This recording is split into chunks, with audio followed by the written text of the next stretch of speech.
From the library of the New York Stock Exchange at the corner of Wall and Broad Streets in New York City, you're inside the Ice House, our podcast from Intercontinental Exchange on markets, leadership, and vision in global business. The dream drivers that have made the NYSE an indispensable institution of global growth for over 225 years.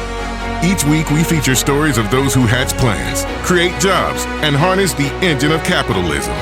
Right here, right now at the NYSE and at ICE's exchanges and clearinghouses around the world. And now welcome inside the Ice House. Here's your host, Josh King of Intercontinental Exchange. In over 380 episodes, we've worked hard to bring our audience a spectrum of stories spanning all across ICE's businesses and touching on disparate topics from sports to elections that could impact them. And along this journey, we've brought our audience deep inside the unique ways that people have risen to the top of their companies, fields, or governments.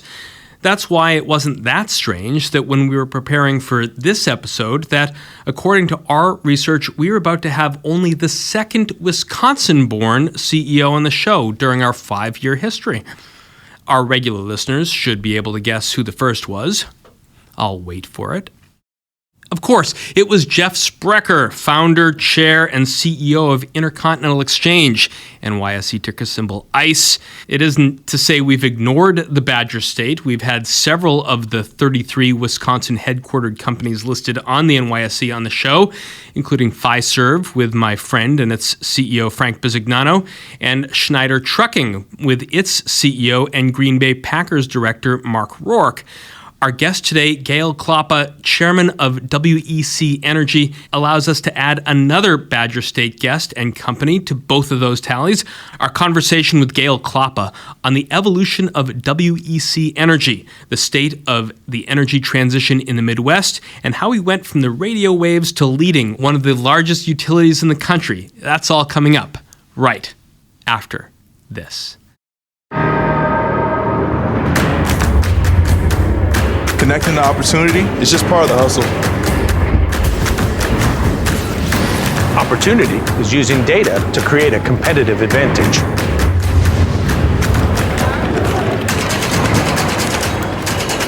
It's raising capital to help companies change the world.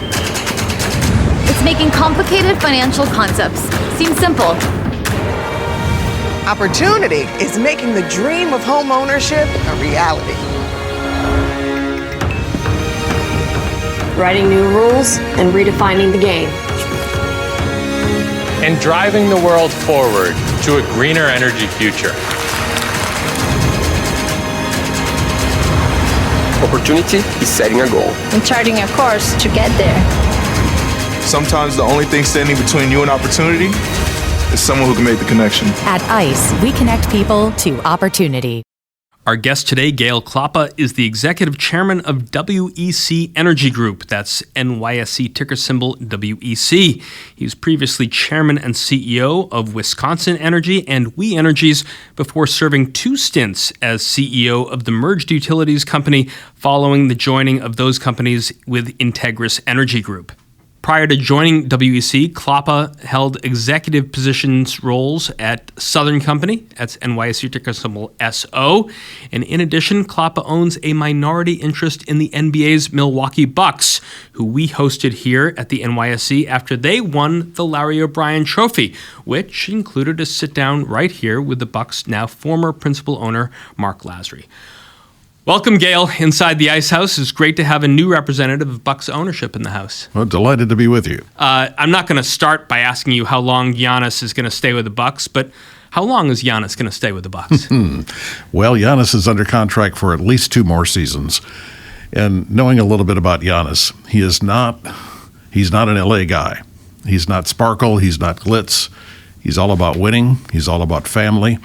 And I suspect there'll be a long, storied history still to come in Milwaukee for Giannis. We're going to talk a lot more about the Bucks in the second half of the show, but on to other Wisconsin matters. Jeff Sprecher talked in our episode 14 about the impact Wisconsin had on him, particularly his grandfather in Empire Falls. How did growing up, Gale, in Wisconsin Rapids and graduating from Assumption High and later Madison shape you as a leader and help you in your current role? Well, goodness, when I was growing up in Wisconsin, Wisconsin was one of the most important manufacturing states in the U.S. Still is, in terms of its history, in terms of the companies that we serve with energy. It still is one of the leading manufacturing states in the U.S. And I think growing up, a couple of things, not only just seeing companies survive and thrive and grow in a business environment that was very supportive. I think that had an impact on me. But believe it or not, the Green Bay Packers had an impact on me. Yeah. Back in the day, Vince Lombardi turned the Green Bay Packers around, turned them into world champions, and the state was just incredibly excited about what Vince Lombardi had accomplished, what the Packers had accomplished. And there were a couple of things that always stuck with me about Vince Lombardi's management style and his philosophy. And one was, back in the day, he had the smallest playbook of any head coach in the NFL, but it was all about focus and concentration, execution, and excellence. And those factors, I think, have played a huge role in how I try to help guide our company and our industry today. Did Dad and Mom ever get you a Lambo when Vince was on the sideline? Actually, no, but I did have an opportunity to, early in my college days, I worked my way through college as a newscaster. I did have an opportunity to actually go to Lambeau, to be in the media room, to interview a number of the coaches and players. And that was an exciting, for a teenage guy working his way through college, that was an exciting time. I saw an episode of Peyton's Places with Peyton Manning a couple of years ago when he actually sort of explored through Vince's man cave that he would always go to with his friends and guests after a win. Have you ever been able to visit the Lombardi residence? I have not been able to visit the Lombardi residence, but understand the man cave is preserved. Exactly. And is just a great place to visit. In your most recent earnings call, Gale, you talked at length about Wisconsin's economy and its outlook, going back to what you just talked about, its role as a manufacturing state. This included the news that Microsoft's opening a $1 billion data center in the state, and also this company putting its operations in Pleasant Prairie. Let's take a listen. Welcome to Haribo's first ever American factory, opening this year in Pleasant Prairie, Wisconsin. That is like Willy Wonka's factory. It is. Like, that's insane. Our exclusive behind-the-scenes tour kicked off with a sweet spread and a warm today welcome. Hi, Gold Bear. Among the array, Haribo's classic Gold Bears, as well as Twin Snakes, watermelon, and peach gummies. Now, Gale, we know about cheese, and I can see how a data center with its need for dozens of terawatts a day can be a boon for a power utility. But how do gummy bears help the economy in Wisconsin and the region that you serve? Oh, there's a great story. I'm glad you asked. There's a great story behind Haribo's decision to locate in Pleasant Prairie, which is just north of the Illinois state line, tucked in the southeastern corner of the state of Wisconsin. So just as an aside, I've been involved for nearly 2 decades with a public-private economic development partnership in Wisconsin. We call it the M7, the Milwaukee 7, stands for the 7 counties of southeastern Wisconsin. And our M7 team actually visited Haribo in Germany. Now, Haribo is a legendary company in Germany, making gummy bears for distribution all over the world. But Haribo was thinking for the first time in its more than 100-year history of making a major investment and building a confectionery plant outside of Germany. They chose Pleasant Prairie, I think in part because we convinced them it was the best place in the United States for them to make a huge investment. They now have, and they're up and running, a 500,000 square foot plant pumping out this year. They will try to pump out 132 million pounds of gummy bears. That's a lot of gummy bears. And just recently, they announced a major expansion. They are going to double their footprint in Pleasant Prairie. They're very happy with their investment, and one of the reasons why they chose southeastern Wisconsin, other than great utility management, I'm kidding, is the fact that Wisconsin and the upper Midwest is less prone to natural disaster events than almost any other region in the United States. We don't have hurricanes, we don't have earthquakes, we don't have major wildfires. And they were very concerned when making that type of huge investment for the first time outside of Germany, that they actually find a place that they could feel comfortable that when they made that investment, it would stand.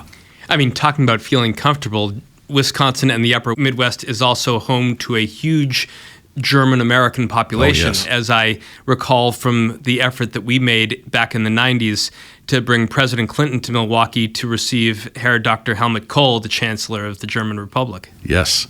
And the next time you come, we'll take you to Mader's, and we'll have you some great schnitzel. And I think there was also Herman's Custard or something like that, which is a great stop. Yeah, famous custard place, still operating in Milwaukee. So, Gale, Wisconsin also has its own version of Shark Tank. How did you get involved with Project Pitch It, and what is the state of entrepreneurship in the Badger State?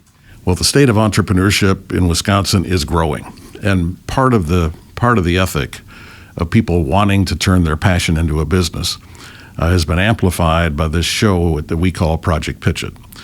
Project Pitch It is essentially the Midwest nice version of Shark Tank. So we don't, we don't argue about who's going to invest in what or not invest in what. But 3 entrepreneurs per show, they go through a boot camp and are chosen to be on the show. And if they're on the show, they get one of 3 prizes. We have 5 of us who are panelists, who are judges. And this will be my 3rd season coming up on Project Pitch It. It's a lot of fun. It's a great outlet. And it's amazing how people present their ideas and how people come up with these tremendous ideas and turn them into businesses. So it's just been great fun to be a part of that effort. And Season 8 is coming up. Where do we find Season 8 if we're here on the right coast of the country? Season 8 will be found on WISN TV, which is the ABC affiliate in Milwaukee. It'll be on their website, but also broadcast on virtually every major television station across the state of Wisconsin. Excellent. I mentioned your career in the introduction, but how does a young college graduate go from the Fast Eddie and the Joe Gale morning show to working for Alvin Vogel, the longtime CEO of Southern Company, NYSE ticker symbol SO? Oh, you have done your homework. So, oh my goodness. So back in the day, to level set everyone, I worked my way through college as a newscaster. And my first opportunity upon graduation, I was offered the morning news anchor slot at a station in Minneapolis. And that was a top 10 market. That was a big deal to be offered the morning news anchor slot at a station in a top 10 market just coming out of college. It was basically Fast Eddie and Joe Gale in the morning. And Fast Eddie had been a nightclub comedian in Vegas, so it was quite an experience to work with Fast Eddie. You were the straight man, and he was... I was definitely the straight man. Yeah. So I was in Minneapolis for about a year, got offered to be a news director in Atlanta at a chain of stations, and this was at the dawn of FM radio. I mean, before this particular genre of radio came into being, FM was pretty much, just elevator music. But a company called General Cinema, the movie theater people. GCC out of Chestnut Hill, Massachusetts. You nailed it. They were rethinking their business model, and they were acquiring licenses for FM stations to turn them into real broadcast stations. So I was offered to be the news director at one of the stations in Atlanta that they had just purchased. And then they asked me to become, a few months later, the national news director, which was responsible basically for hiring and staffing and setting the policies for newsrooms across the stations that they were purchasing. So that was a great opportunity for me, a great experience. And believe it or not, and this kind of falls under the category of, if you want to make God laugh, tell him your plan for your life. I was literally paging through the Sunday edition of the Atlanta Journal-Constitution, and I saw, honest to goodness, this blind box ad. And it said, Fortune 500 company, Fortune 500 energy company needs spokesperson. And I thought, energy and Watergate were the stories of the 1970s. They were the stories of the decade. And I thought, well, it might be interesting. On a lark, I'll send in my resume. I did. I was hired. And probably one of the most fortunate things that's ever happened in my life is the then CEO, Alvin Vogel, who was a true World War II hero. His exploits basically formed the movie The Great Escape with Steve McQueen. He took me under his wing. For whatever reason, he almost treated me like a son. He really required me to learn the business. I think, thank goodness, he saw some spark of potential in me. Wow. And I will never forget, his advice to me, his training to me, and his absolute kindness to me. I ended up, he did a lot of public speaking. I ended up writing his speeches. He had a photographic memory, so when he liked the speech, he never took the script. That really led to a long career in the energy and utility industry, and I hope I've made a positive difference. I mean, you have, and it is so broad, Gale. I mean, how did your time at Southern, both here in the States and I believe your first stint as a CEO at their UK subsidiary, Southwestern Electricity, teach you about business, prepare you to come back to Wisconsin to take on the mantle of Wisconsin Energy and We Energies? Well, I think at one time, over almost 29 years at Southern Company, I think I counted that I had 14 different positions. So one of the very good things that Southern Company has always done a really, really outstanding job with is grooming people. And if they see some potential, they give you more to do. They give you more responsibility and test you. So my last position at Southern was Chief Financial Officer. And that position, I think, really helped to broaden me. But the most broadening experience is the one you mentioned earlier, which was Southern was the first American company to buy a British utility. That was back in 1995. It was the largest acquisition Southern had ever made at that point, $1.8 billion. Southern wrote a check for $1 billion. We put in $800 million of debt. And we parachuted in there. And what was interesting about that was, first of all, it was highly controversial. I mean, to many Britons, selling one of their prized utilities to an American company was like selling the family jewels. What city was it in the UK? It was the UK's second city, as they call it, Bristol. Bristol. Which is the gateway to the West Country of England. Yeah. So it was highly controversial. And we took over a company that, frankly, had been run by the government for many years and had just been privatized by Margaret Thatcher only a few years earlier. So there was a ton of work to do to really modernize the management and to really focus on customers and customer satisfaction. And I think going into a brand new situation with an entirely different set of regulatory rules than anything different than we've ever seen in the United States, I mean, it really forced me and my management team that I was allowed to take over to Britain with me. It really forced us to completely relearn the business in a different way. I think that was the most broadening thing that I've ever had the opportunity to do. And thankfully very successful. The last year that I was there before coming back to the U.S., we achieved a return on equity of 25%. So we went from worst to first in a national survey of customer satisfaction. So between 2004 and the formation of WEC Energy upon the acquisition of Integris, you made nearly $10 billion of infrastructure investments in the company. Here at ICE, we're constantly evolving thanks to the M&A activity, most recently a couple of weeks ago with the closing of our $11 billion purchase of Black Knight. How did the merger complete your plan to keep your company competitive in the modern world? Well, I think it starts with one fundamental principle, and that in our industry, in the utility industry, we are in a scale business. Scale really does matter.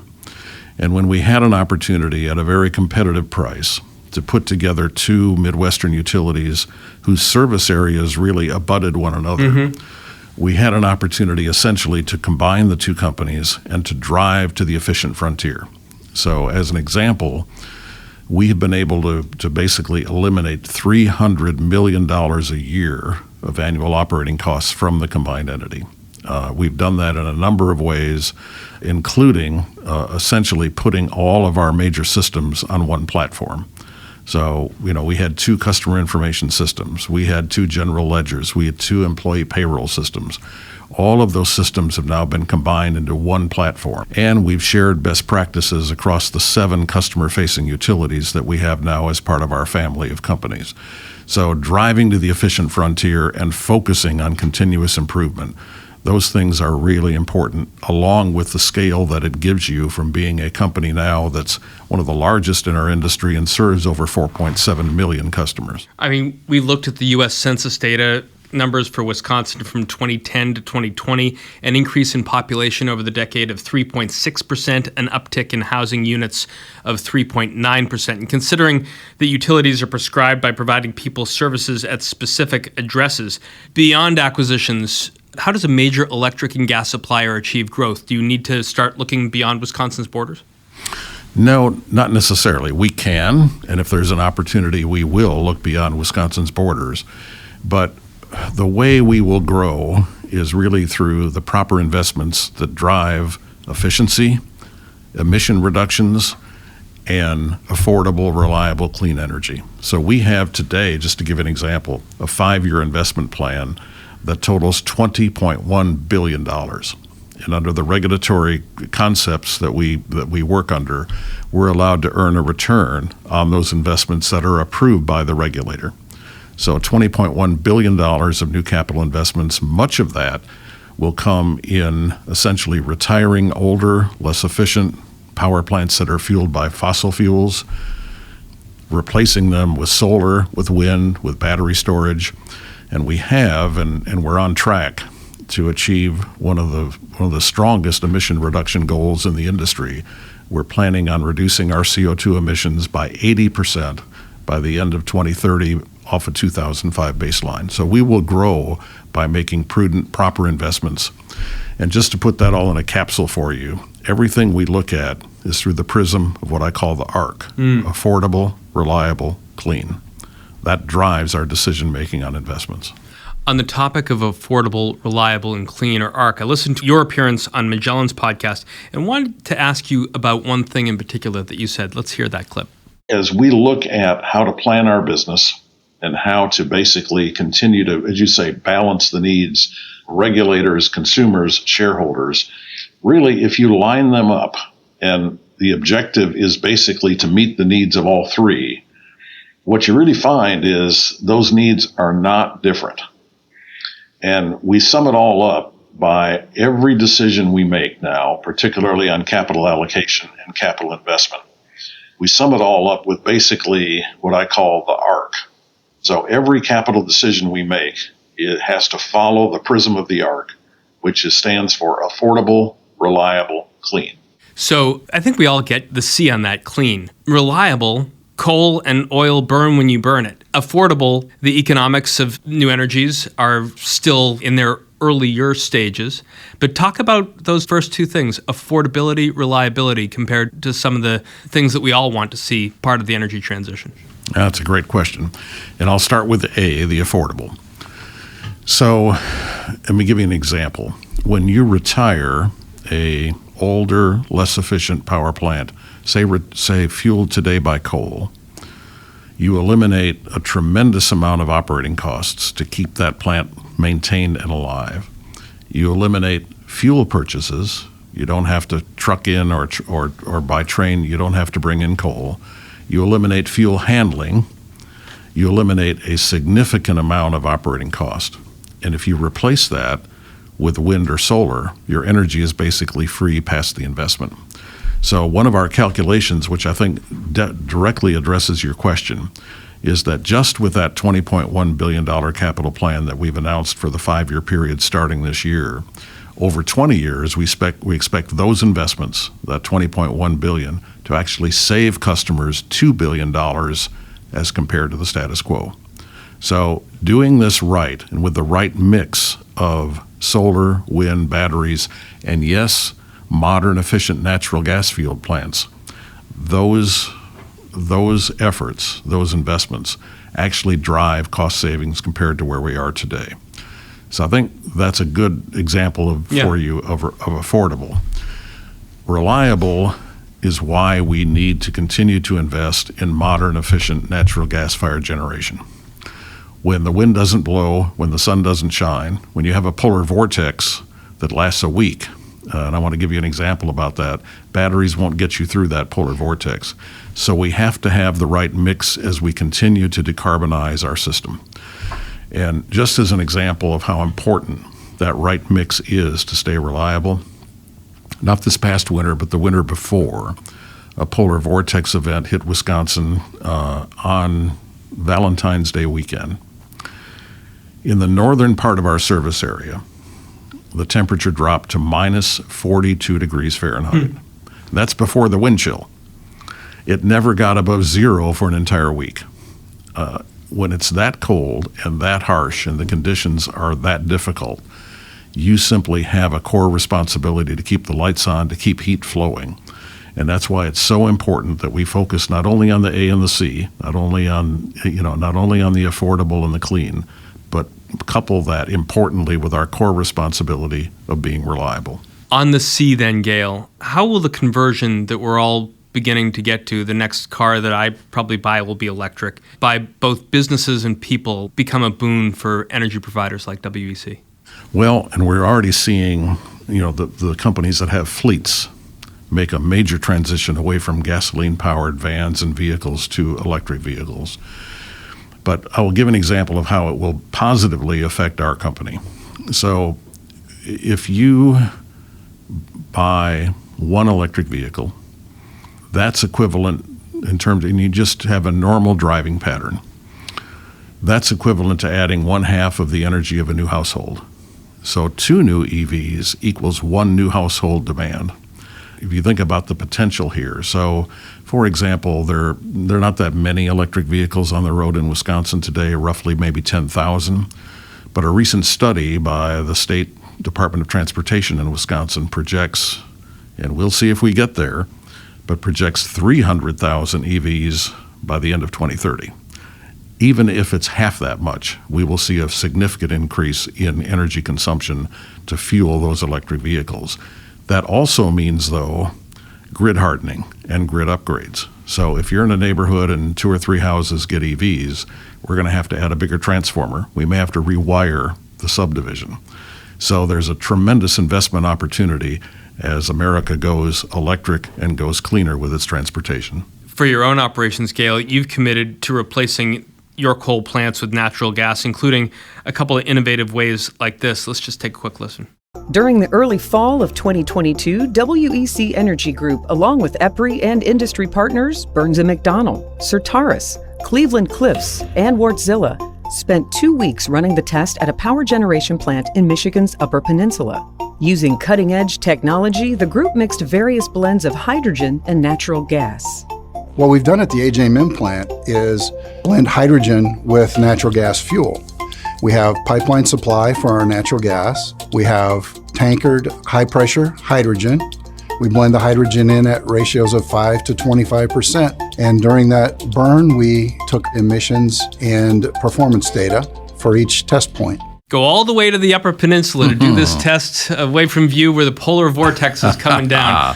What have the results been so far? Oh, just terrific. Actually, that experiment, which is the first of its kind in the United States, using a blend of natural gas and hydrogen with this particular power generation technology, it's achieved everything that we expected it to. Emissions came down. We were concerned about whether there would be any corrosive effect on the power generation equipment. There was no corrosive effect on the power generation equipment. So we hit our emissions targets. The plant performed exceptionally well. It did not lose efficiency. We're very excited about these results. And frankly, one of the reasons that we wanted to be an industry leader in trying that experiment is that I think a number of us believe that hydrogen could be a very major factor down the road in the next 15 years or so in helping to solve the decarbonization issue that we're all facing today. On the topic of solar, Gale, your 2022 annual report highlighted an agreement to make an investment in the Samson Solar Energy Center in Northeast Texas, where the sun shines a lot more than it does up in Wisconsin. How does operations outside your service area play into and hedge part of your growth strategy? Well, it's been an interesting part of our growth strategy. We have a segment that we call the WEC infrastructure segment, and that's investment in the Samson Solar Energy Center near Dallas is exactly what you're talking about. It's one of the projects that we have invested in. It's working out very, very well. We have wind projects in the Dakotas, in Kansas, in Nebraska. We have this solar farm in Texas that's been doing very well. And long story short, we know we're going to need a lot more carbon-free energy in the decades ahead. And these investments not only give us growth today, but also give us the opportunity to potentially move some of these assets into our regulated business at very competitive prices down the road. So we're building optionality for our regulated business in Wisconsin because the power markets are such where you don't necessarily have to have an asset inside of Wisconsin to serve Wisconsin customers. So it's been an interesting adjunct, if you will, to our growth story. I will say this, though, we intend to cap the amount of investment in that infrastructure segment at no more than 10% of our enterprise. Frankly, our core business is going to be growing so fast that we're going to need to focus a lot of our capital allocation increasingly on our core business going forward, which is really good news. I read your thoughts about Wisconsin's own sun exposure lining up so well with where peak use is in the state, but for many, the weak link of green energy is storage. You mentioned batteries earlier. Is WEC working in the battery space, and how do you see that technology developing over the long term? We are working in the battery space. In fact, we have a new experimental pilot project that will be starting up in just a few months. We have, through the Electric Power Research Institute, which is a nationwide organization based in California that does tremendous research work, we've combined and hooked up with the Electric Power Research Institute, and we have found a battery company in Germany, actually. The name of the company is called CM Blue. It's been around a long time producing batteries. And they believe at CM Blue that they have found a new green battery technology that does not use some of the rare earth minerals that are so difficult to get and found in places not friendly to the United States. They believe they have a green energy technology, storage technology, that we're going to test for the first time anywhere in the United States on our grid. And we're going to do it. We're actually going to move back the test schedule so that we can test these batteries in the dead of winter in Wisconsin. And we'll see. They believe they can get 10 hours of battery storage from this technology. State of the art today is roughly 4 hours. So if we could double or better than double the duration of battery storage at utility scale, it would be a very positive breakthrough. So fingers crossed, we'll be testing it this winter. Fingers crossed for this winter. We've been discussing the positive impact that technology's had on the business, like this test, Gale, but each smart device and plug increases a company's particular cyber risk. I talked to Tom Fanning, the now retired CEO of Southern Company, about that danger on this show. Want to take a quick listen. Maria, it's a little bit like this in the public consciousness. I could invite you out to a beach, and I'm going to show you, as we stand on the beach, submarine warfare. And I wave my hands out at the ocean. And in fact, you can't see a thing. All you see is the ocean. And I said, but there's ongoing lethal activity out there. And the only time you ever see it manifest itself is when there's an explosion, something cataclysmic happens. That's kind of the way cyber is. And I would argue, because in the past, before the Solarium Commission, there has been no real understanding of what acceptable behavior was. I would argue cyber warfare has been going on for years. And the bad guys have tried to do bad things to us for years that in some other contexts would be considered an act of war. Tom talked to me about Southern's preparation, including his team of experts who could operate the grid without any digital assistance. How is WEC prepared for potential disruptions or attacks such as Tom's talking about? Yeah, it's clearly a focus for all of us that have what the federal government has deemed properly so to be critical infrastructure. So we could operate the grid without electronic support, no question about that. And I will say this, you never are comfortable because, as Tom said, the bad guys keep getting more and more clever and keep doing more and more alternative things to try to attack our systems.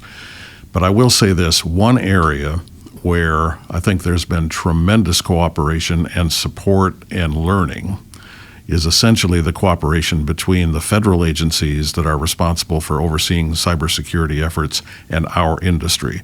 The cooperation, the information flow, the learning, the changes that we're making to continue to protect our systems, that is one area where the federal government and the private sector have worked extremely well together. So I'm encouraged. We actually, at our company, survived a cyber attack just about 18 months ago with very minimal disruption. One would never have noted if you were a customer. And I was really pleased because we actually survived very, very well with the protections that we had in place, what could have been a pretty serious attack. After the break, Gale Klappa and I are going to talk about the business of basketball and how his career has really now come full circle. That's all coming up right after this. Their grandfather once crashed an auto show by driving through a plate glass window on purpose. Their father was the most awarded SUV ever. And their crazy uncle raced sports cars and won. And while the blood of their relatives still runs true, none of them can do what these can. Introducing the next generation of Jeep Grand Cherokee. Available in 2-row, 3-row, and 4xe. The legacy lives on. Welcome back. Before the break, Gale Klappa, the executive chairman of WEC Energy Group, and I were talking about his career and WEC's energy transition planning. We talked earlier, Gale, about how your career began in radio until it took this unexpected turn. In the last couple of years, it took another turn back where it started. Let's just take a quick listen. It's time to go courtside with the Milwaukee Bucks. Here's your host, Gale Klappa. Hello, everyone. I'm Gale Klappa, and this is Courtside with the Milwaukee Bucks. You can feel it in the air, the intensity building. The Bucks, with the best record in the NBA, striving to lock down the #1 seed in the East. And the team has loaded up for the stretch drive and beyond, adding veteran talent and playoff experience to the roster. Perhaps the biggest move was signing a player who Wisconsin fans know well. A star at Marquette, he blossomed as a pro. Big body, can shoot threes, dogged on defense. Our guest tonight is newly acquired power forward Jay Crowder. A little Phil Collins musical underlay to increase the drama of that intro, Gale. According to WTMJ's archive, that was your last appearance on the show, recorded back on March 20th, 2023. And this episode is going to come out a day before your season opener for 2023-2024. Are you going to be making another return to the airwaves? Yes. We've just worked all the details out, and I'm very excited about it. It's been a great outlet for me. Just a lot of fun to be involved with the Bucks, to follow the season as closely as we can follow it with a weekly show, and to have access to virtually anyone on the team. This coming year, our new head coach, Adrian Griffin, will be doing 10 of the shows with me. And then we'll have the president of the Bucks, we'll have the GM of the Bucks, we'll have Brooke Lopez, we'll have Chris Middleton, we'll have a number of the stars on the show. And it's just been a terrific, fun outlet for me to do. And I think the Bucks have been very positive about letting me do it. When you introduce your player and he comes on the air and calls you Mr. Gale, and you can command the coach to come on and you can ask the players to come on, it is somewhat different from what we are seeing in the sports journalism business broadly, players really wanting to own their own identity, their own communication, their own channels and platforms in which they talk with their fans. How do we balance sort of the broad level access that fans want to have, the way a team wants to deliver its message, and the way players themselves want to own their likeness and their fandom? Well, I think, and perhaps Milwaukee is unique in this respect. The fans in Milwaukee have just been so supportive of the team. And when you talk to the players, they just love playing in Milwaukee. They love the fan support. They love the fact that we have the most modern arena in the country.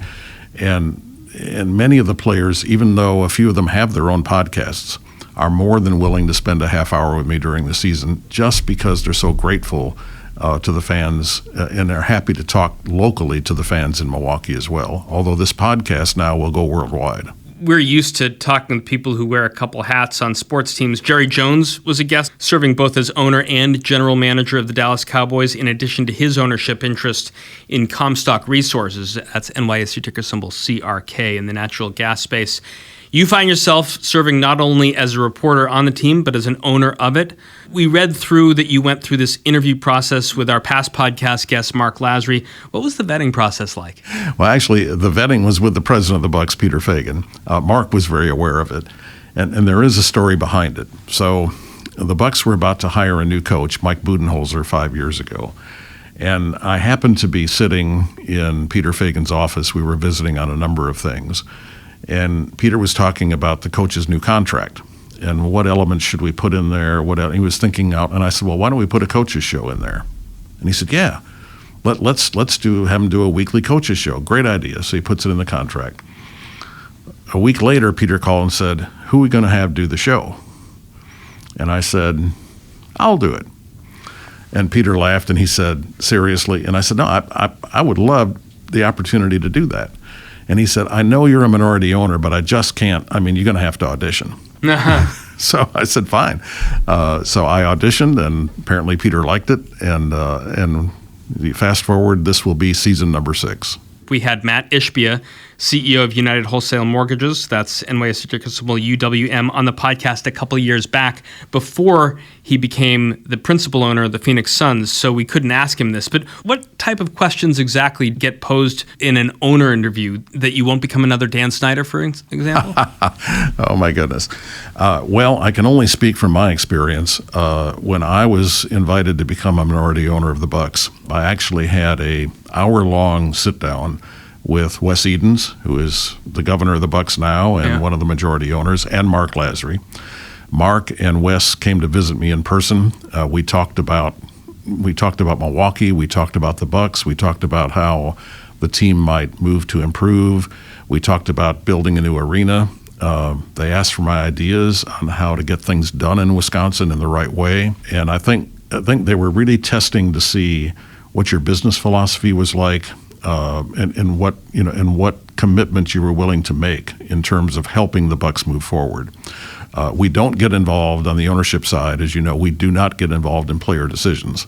As much as I might like to make some suggestions, we don't get involved in player decisions. But it's been a very interesting ride. We have monthly owners calls, so we're very up to speed on the financials, on the direction of the Bucks, on some of the marketing opportunities. And I will say one thing: the vetting. Once you're invited by the current ownership group to join that group, the vetting by the NBA is incredibly extensive. It's almost a full FBI investigation. It takes at least 6 to 8 weeks for the league to clear you for ownership. So it's very extensive and very carefully done. Have you ever said anything on the air that got yourself into hot water, either with your fellow owners or the NBA or a player on the team, or have you used anything from an interview, for instance, that you've brought into Wes or Mark's office to say, hey, this would make for a better environment in the locker room or the fan experience at Fiserv Forum? No, but Mark Lasry almost got me in trouble. At the end of one of the seasons a couple of years ago, I interviewed Mark as we were going into the playoffs, as the Bucks were going into the playoffs, and we tape it live. I was asking Mark to explain the luxury tax in the NBA, which is incredibly expensive. So he's walking through the impact of a luxury tax, and it's a ton of money. I mean, a ton of money that an NBA team has to pay if their player salaries are over the league cap. So I said, as he was explaining this, I said, wow, Mark, where I grew up, that's a boatload of money. And he said, you know what? Where I grew up, that's a shitload of money. And then he says, I mean a shitload of money. Can we say shit on the radio? Well, we can't. It's one of those words that the FCC has still banned. As we all know from George Carlin. Exactly. So that turned into a bit of a controversy. We had to go through the censorship of the station, et cetera, but it was really kind of fun. At the end of the day, we had one other tape that went to the league office. Mark had been fined a few weeks before that for some remark he made that the league office took as player tampering. And it was really very innocent, but he was fined. And I assumed that since he had been fined just recently for that he would know where the bright white lines were. And it turned out he did, but he got close to the line, and I got a call the next day from the Bucks saying, your tape's on the way to the league office. We think it'll be okay, but heads up. Talking about words that you can't say on radio, I loved watching Winning Time on HBO, which sadly wrapped after its second season, but it gave great insight into the pressures faced by owners like Jerry Buss, general managers like Red Auerbach. What front office legends do you hold as role models as you think about your role with the Bucks? Actually, and I really mean this sincerely, I have watched our young general manager with the Bucks. His name is John Horst. John came up through the ranks with the Bucks, through the front office. He was assistant GM for a while. When Wes Edens decided as governor of the team to name John Horst the new general manager, John was the youngest GM in the league. And I will tell you, the way he approaches his preparation, his insight, his incredible instinct for player development, I think John Horst is just, even though he's very young, I think he's an absolute role model in the NBA today. But then when you look back, obviously from the standpoint of player development, you have the legend in San Antonio, who's, Coach Pop, who's just incredible. And then back in the day, you've mentioned Red Auerbach, but there's a legend that will be a long, long time in the annals of the NBA. I was just with some Spurs executives last week talking about Popovich and the way he loves to travel and visit restaurants and enjoy fine wine. What's his favorite place to go to in Milwaukee? Or what would you recommend that he see this season when the Spurs visit? 2 places. There's an incredible steak place with great wine called Carnivore. And if he happens to be in a mood for seafood one night, there's a place called Lake Park Bistro that I think he would really enjoy, and both have excellent fine wines, which I know Coach Pop enjoys even more. At the timing of this recording, the Bucks' odds to win the O'Brien Trophy make them maybe the 3rd favorite behind the defending champion Nuggets and my hometown Celtics. Does that seem about right to you? What's your outlook for the season? So I would say, and I would quote what General Manager John Horst says, because I think he's got an insight here that is absolutely worth repeating, and that is, to win a championship, 3 things have to happen. You have to be you have to be good, and I think we're good. You have to be healthy, and you have to have a little luck. So to me, the chances of the Bucks coming back home with a trophy all come down to can the team and the players stay healthy.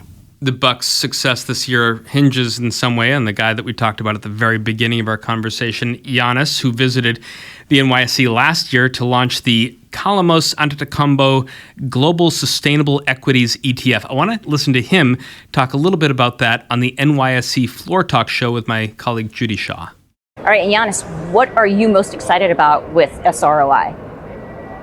Everything. To be able to learn, to be around great people that I'm able to share this journey with, be able to spend this day today here in the New York Stock Exchange. Here on the trading floor. Yeah, being on the trading floor, seeing the banner coming down, that's once in a lifetime opportunity. I'm beyond blessed, and just being able to be with a team and create a fund that is outperforming S&P 500 from the time that this was launched. That's incredible to me. When Mark was on the podcast with us, Gale, he talked about the important role he felt owners and management had to work with players on their personal finances.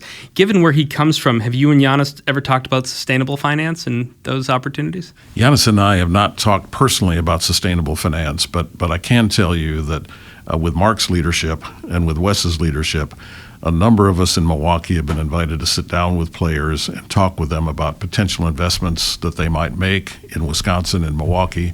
And in particular, I've been fortunate enough to give some advice to Chris Middleton, who now is a gentleman farmer. He's actually invested in farmland in the middle western part of the United States. But also you have this great opportunity as a teacher to talk about not only how you are going to provide and are providing energy to Wisconsin and Midwestern states, but the tremendous challenges of electrifying Africa. Yeah, no question about that.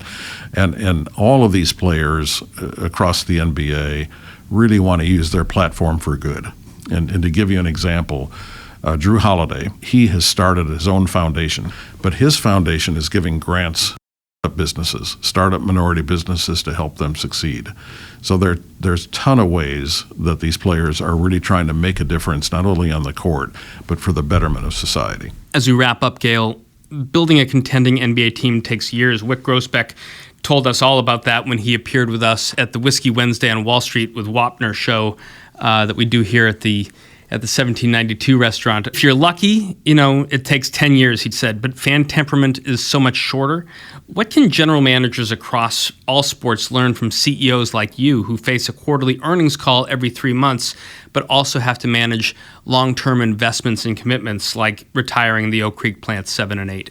Well, I think it boils down to 2 things, at least in my opinion. And the first is you can't be overly swayed by the short term. You have to build a competitive enterprise for the long term. And that's really what the Bucks are trying to do. That's what we're trying to do. I mean, we've been in business for over 125 years, and there's still room to grow. So I think two concepts. One, don't be overly swayed by the short term. Build for the long term to stay competitive and to continue to grow. And then secondly, the way you continue to grow is to get a little bit better every day.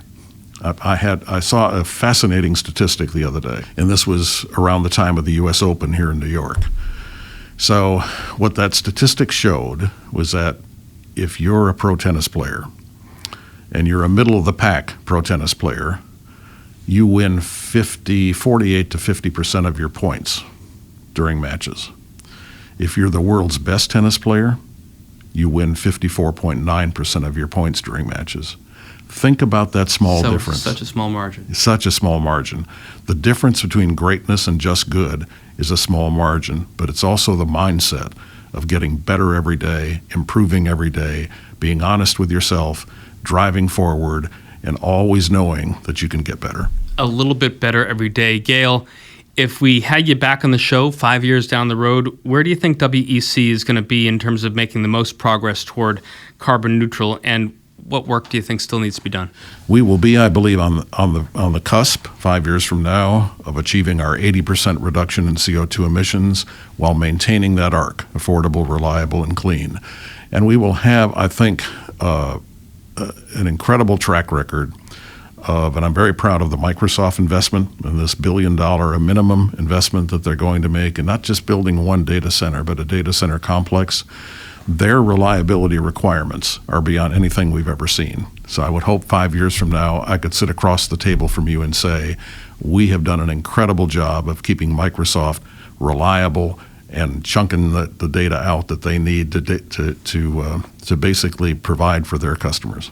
Affordable, reliable, clean. Thanks so much, Gale, for joining us inside the SF. Thank you for having me. It's been great fun.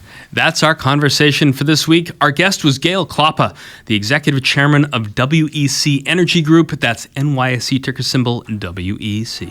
If you like what you heard, please rate us on iTunes so other folks know where to find us. And if you've got a comment or a question you'd like one of our experts to tackle on a future show, or hear from a guest like Gale Klappa, email us at icehouse@ice.com or tweet at us at icehousepodcast. Our show is produced by Pete Ash with production assistance, editing, and engineering from Ken Abel and Ian Wolfe. I'm Josh King, your host, signing off from the library of the New York Stock Exchange.